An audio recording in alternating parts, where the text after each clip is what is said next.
It's something that I really enjoy, and really how it started was I was actually hanging out at a cookout for Seton, which is the young adult group. They have it up in Mount Carmel whenever, if you guys graduate and go on to college and you want a good group of young adults who are either post high school, college, or even young professionals. That's a great group to get connected with, and I'm sure Emily or Adam can give you more information on it, or I can if you have any questions in forthcoming months if you want to be connected with that. But we had a sizzler, or whatever you want to call it, and we had a lot of food left over. We had probably about 40 hamburgers, and one of my friends was like, yeah, you should take these. And I was like, all right, I don't have to go to the grocery store. And but anyway, I had all of it, and I was like, man, I don't want to give this to people who need it. And I talked to one of our friends, Elaine, and I was like, I wish I could give this to like people in Carmel, but there's not a lot of homeless people in Carmel. And she's like, you should go down and give it to the people in Indianapolis. And I was like, yeah, let's do that. So that week I went to Marsh and bought a whole bunch of hamburger buns, bought some Gatorade, and plastic bags so I could put the desserts in. And then that Friday I got a crate full of food.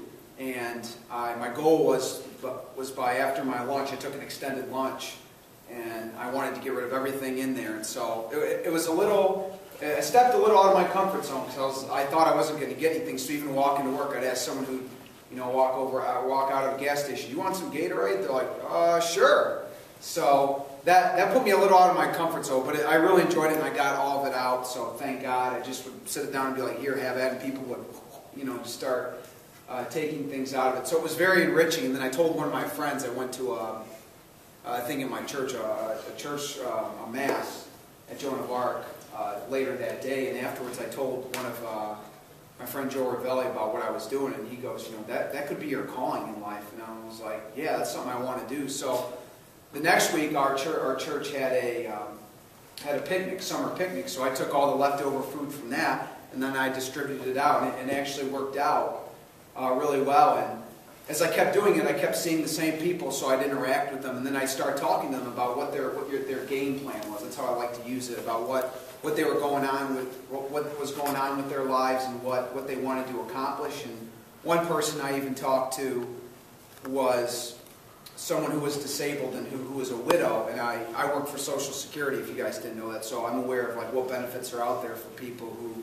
want to apply for them. And there's a benefit where if you're age 60 and your spouse passed away, you can apply to get a monthly benefit check from that. So I told him about it, and I saw him about a month later, and he actually applied for it and got it. So that was God working right there. And actually, I told my boss that because I was so excited, and he actually brought it up at our staff meeting, unbeknownst to me. So that was really cool. That was kind of an affirmation from above that I was doing God's will. So I kept going with that. I invited my friends. I remember one time we had like a men's group meeting down at St. John's, and we all bought pizzas. We just went out and talked to people, and it was great, just really following up with people and seeing what they were about. So I continued that. I've been doing this for almost 2 years, and it's just like Adam said. We go out, we socialize with people, we keep tabs on them, we hold them accountable, and when I say them, I'm not trying to say that they're below us. We just try to follow up and see what people really need. And it's very rewarding. It's probably some of the most enriching activities that I've ever done, and it's great to have like my friends come out. I call it a rollout or whatever. So some of us older might know which song I'm referring to, but it's just really good, and I really like it.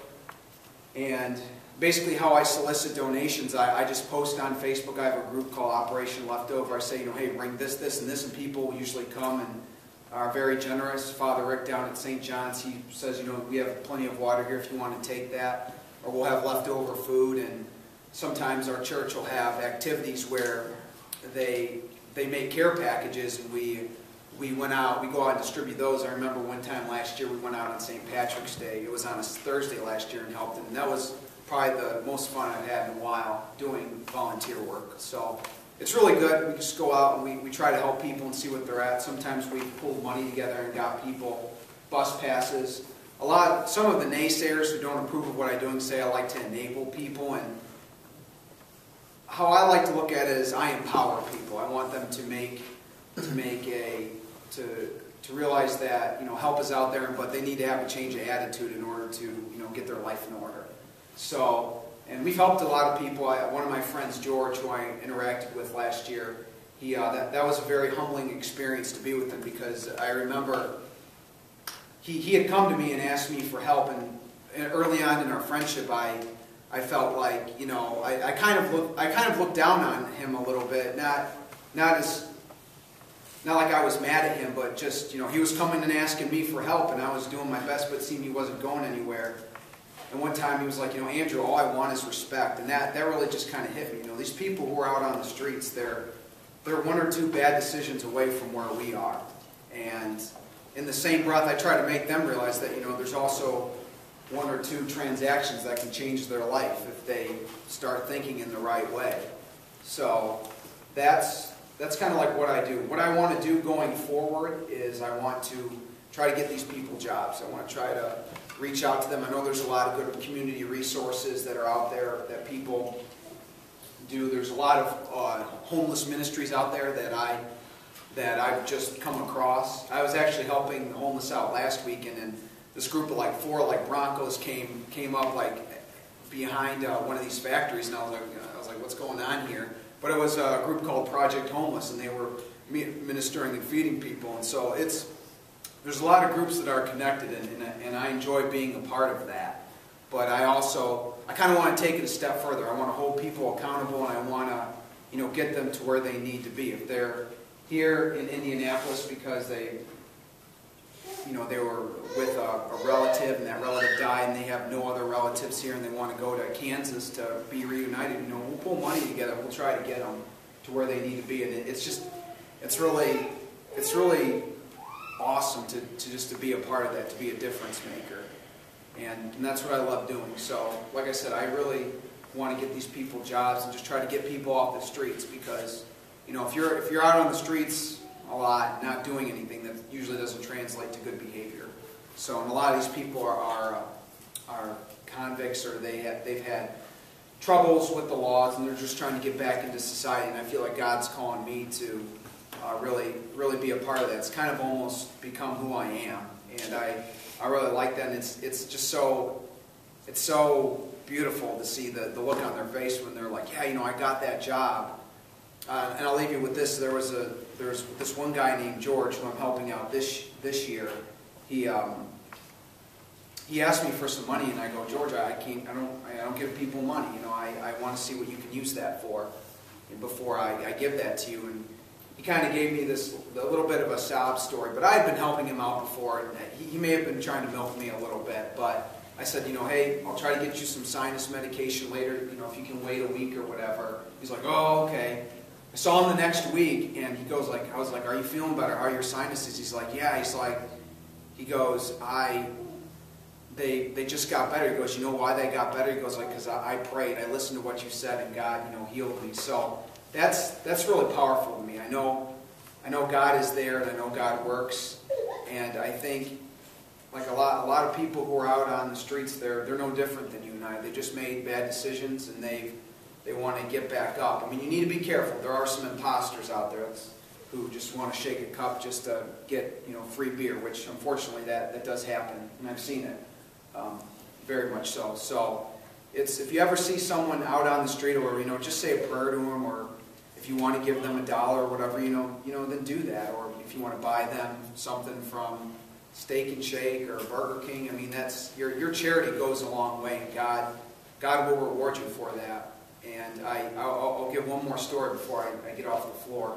There was one time last summer where this guy named Peter, at St. John's we had a homeless picnic where we invited everyone off the streets to come and eat in our courtyard at St. John's, and we got about 300 people. It was packed, but it was a lot of fun.